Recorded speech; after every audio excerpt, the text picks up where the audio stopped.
The Punisher is my favorite comic book character. Why? I could say it's because he's a deep character showing the effects of war and the life of killing on a man and teaches us the complexities of killing and morality in this dark world. Or I could say he's fucking cool. Since the Punisher is my favorite character and I've been doing this reading order series on the channel, I might as well give you a list of good books to read with good old Frank. I'm going to be a little looser with alternate universe versions of the character. There will be no Punisher Noir or Ultimate Avengers or any of that. Though in Ultimate Avengers 2, Punisher canonically voted for Sarah Palin. Now we should start at the beginning. The very beginning.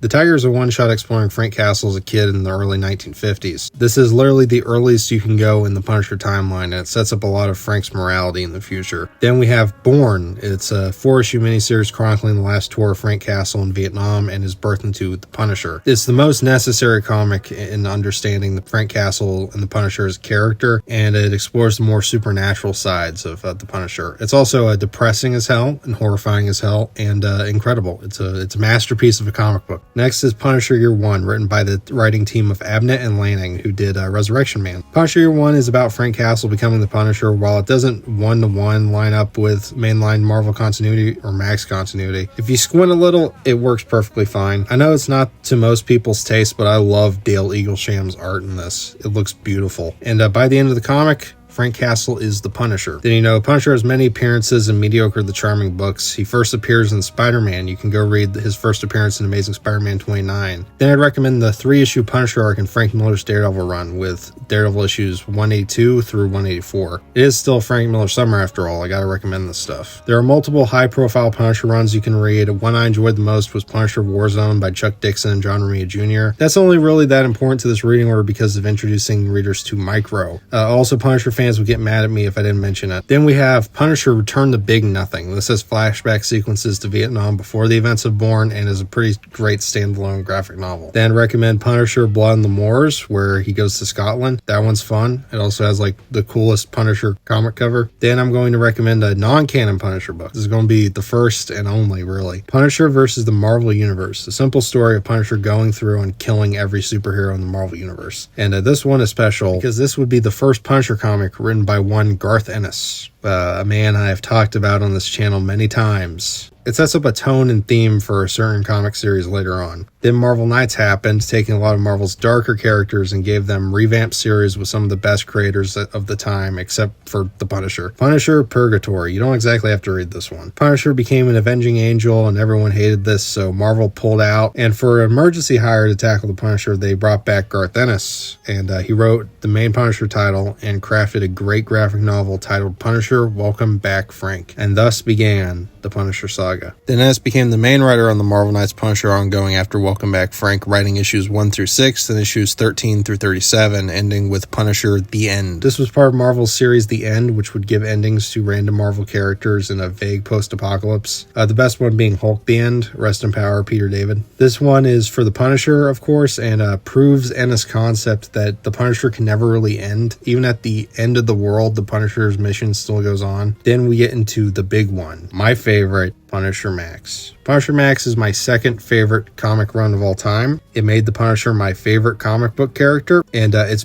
a beautiful, disgusting masterpiece, and there's a lot of asterisks to that. Starting in January 2004 for the first arc of the run, In the Beginning starts. This features Frank's former sidekick Micro ratting him out to the government who want to take him down. Then the second arc is Kitchen Irish, most notably for being adapted into an episode of the same name in Daredevil Season 2. It's also the most anti-Irish Ennis ever got in a Punisher book. Then we're going to break away for a bit. Now we're going to have to get into the Nick Fury Max stuff. I've already talked about these books, but they are necessary for the overarching story in the Max saga. We start with Fury Peacemaker chronicling Fury in World War II, then Fury Max, which will introduce us to the Nick Fury who appears in the rest of Punisher Max. Old ass bastard Nick Fury. Both of these are hard to find, but Peacemaker's on Marvel Unlimited, and you're going to have to hunt for scans for the original Fury Max. Sorry. The we have a one-shot called The Cell. I love The Cell because it kind of punks you. The premise being mobsters in a special secluded prison cell like in Goodfellas. These well-characterized but kind of generic Italian mobsters getting scared to death by a Punisher in a prison riot. It sets itself up as it's just another Punisher story where he kills generic Italian mobsters. And then spoilers, these turn out to be the most important people Frank will ever kill in his entire life. It's brilliant in many ways. I should probably do a full video on it. Then we finally get to the third Punisher Max arc, Mother Russia, which finally has the crossover between Max Fury and Max Frankencastle. Funny thing about this arc is that The Last of Us heavily ripped this off. You're gonna have to read it to find out why. After Mother Russia, we get the arc that's sequeling in the beginning called Up is Down and Black is White. After that, we have the Punisher arc, The Slavers. Then after The Slavers, we get to the arc Barracuda, introducing us to the real villain of Punisher Max, Barracuda, the greatest Punisher villain. After Barracuda, there was the storyline Man of Stone, which finished the story of O'Brien, who I forgot to mention, but she's pretty important to the whole story of Punisher Max. And after Man of Stone, Barracuda was brought back in his own miniseries, Punisher Max Presents Barracuda. This miniseries is incredible. Nothing like Punisher Max, and it's hilarious. Like Warren Beatty at the top of his craft after making Dick Tracy deciding to go make Bullworth. Parlov and Ennis, two masters of their craft, team up to deliver stupid, awesome Kino. It's kind of nonsensical and kind of racist, but it's good. After that, we have my favorite Punisher comic, Widowmaker. And during the last year of Max's publication, we did have Eminem meets the Punisher. Barracuda's in it. Then the final arc of Punisher Max starts. We have The Long Cold Dark, featuring the rematch of Punisher and Barracuda, with artist Goran Parlov taking art duties for the rest of the series, though Howard Chaykin does draw the first issue of this arc. Then Valley Forge, which explores the fallout of Long Cold Dark and brings everything back to the beginning with Bourne. So there you go. It's kind of, it wraps itself together, and it's a great finale. It's an incredible finale. After that conclusion, Marvel got Garth Ennis to reteam with Steve Dillon to do Punisher Warzone, the resurrection of Ma Nucci. That's not as gnarly as Max, but it's still a good book. While Max was running, Matt Fraction took over the Mainline Punisher book, and it wasn't that good. But after Matt Fraction did that, Rick Remender started his run during the Dark Reign era of Marvel. I talked about the Dark Reign era of Marvel during my Century video, and this comic even starts with Punisher versus the Century. This run is notable for many reasons. One is halfway through, Wolverine's son, Dakin, cuts Punisher up and he gets resurrected as a Frankensteinian monster named Frankencastle. But even more insane than that, this run makes Punisher Max canon to the 616 universe. The villain, the Hood, resurrects Micro after Punisher Max, and they reference events from the series. I mean, Max doesn't contradict anything in the Marvel universe, but it doesn't reference anything at all within the Marvel universe. It even has a storyline in Hell's Kitchen, and Daredevil isn't involved whatsoever. Also, the comic is firmly connected and about the Vietnam War. You know, it's stuck to a specific point in time, but sure, it's canon. It can be canon via a term I call New 52ing, where you retcon another work into your universe and timeline and just have to pretend it's scaled up in time, and any dialogue that contradicts events in the current universe just... It didn't happen. You know, New 52 did this with Morrison's Batman, and this is Hitman, and James Bond used to do this with every new movie. So...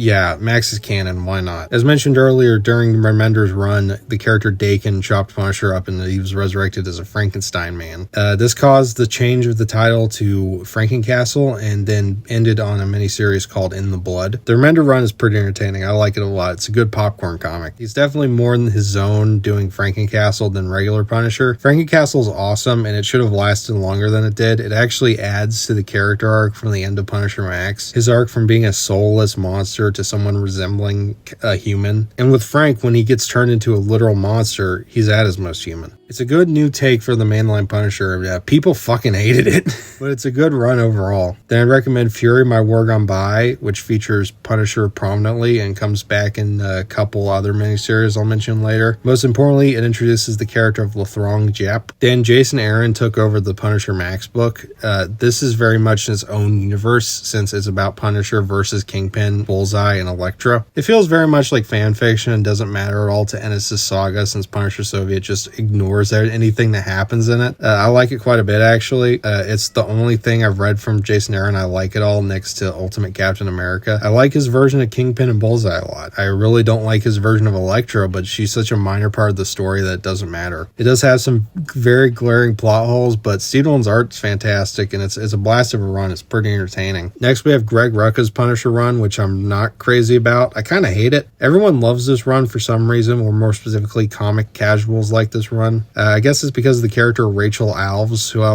like her. She's the best character in the book, but her storyline is a less substantive version of Jenny Caesar from Punisher Widowmaker. It's like a 6 out of 10 run overall, but you can get through the entirety of it in less than a day. It has a main run that goes for 16 issues and then concludes in another mini-series called Punisher Warzone. It ends with Frank getting captured by Hickman's Avengers and put in this underwater prison. The next time you see Frank is in Thunderbolts Red, where he's joined General Ross's Thunderbolts team. He even gets his own red Chris Kyle Punisher logo. I haven't read all of that run, but it exists.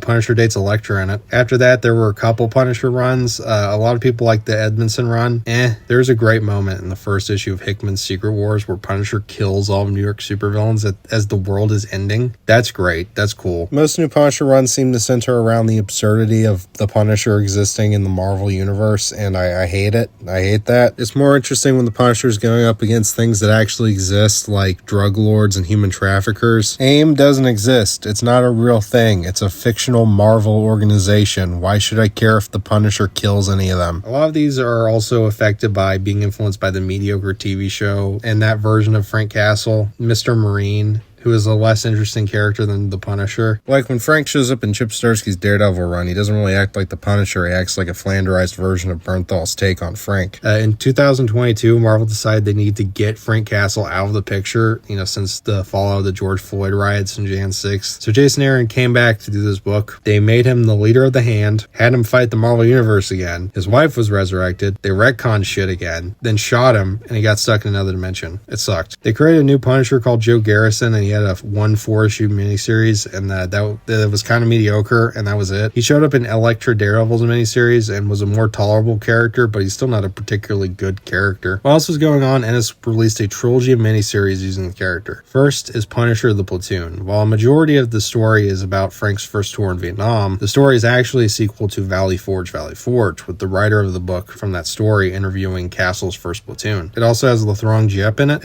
Important thing is there's a blink and you miss it retcon that Frank didn't enlist in Vietnam but was drafted, which changes a lot of context of the character. It also ends with the most beautiful final page for a comic in the past decade. After that, we have Punisher Soviet, one of my favorite comic books that's just about Punisher having a friend.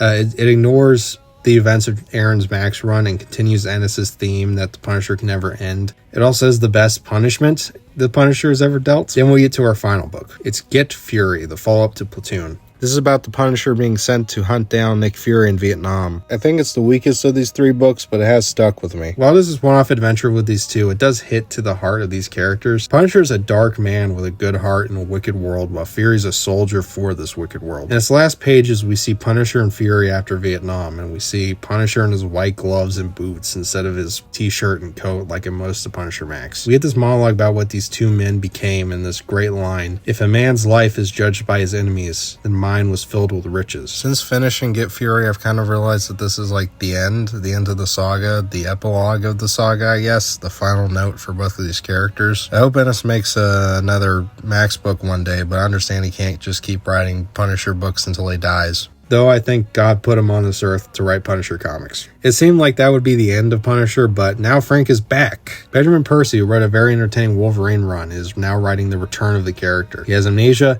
he's back, and there's a big, beautiful white skull on his chest. Benjamin Percy has actually been my top pick for a new Punisher writer for a while. I do have a lot of faith in this book. Hopefully they don't do something lame with the character and Percy has an understanding of Frank. There's also another future Punisher book called The World to Come, written by Jimmy Palmiotti. That's coming out too. I'm sure I'm going to get lots of comments talking about comics I've left out or I didn't know even existed. I actually welcome them because if there's an underrated gem featuring my favorite character in all fiction, I want to know about it. Now you have your list. Most of these are either on Marvel Unlimited or Read Comic Online. It's time to get reading. And if you want to just read the best stuff, read Punisher Max at the very least. That's always my suggestion if you're going to read one Punisher comic. Read Punisher Max. Anyway, I've been Dietz, and talk to you later. Thanks, Punisher. We really appreciate this. We're nothing but white blood cells, hunting the infection called crime, a sickness that sneaks in through the cracks, the way that Brussels sprouts sneak onto a plate of delicious macaroni and cheese. Sure, the city looks safe, Just push the Brussels sprouts to one side, right? Raw! No matter where you put them, their vile vegetable juices corrupt the whole plate. Oh. I'm out here to keep those stinking sprouts off the mac and cheese. Keep them from leaving the store in the first place.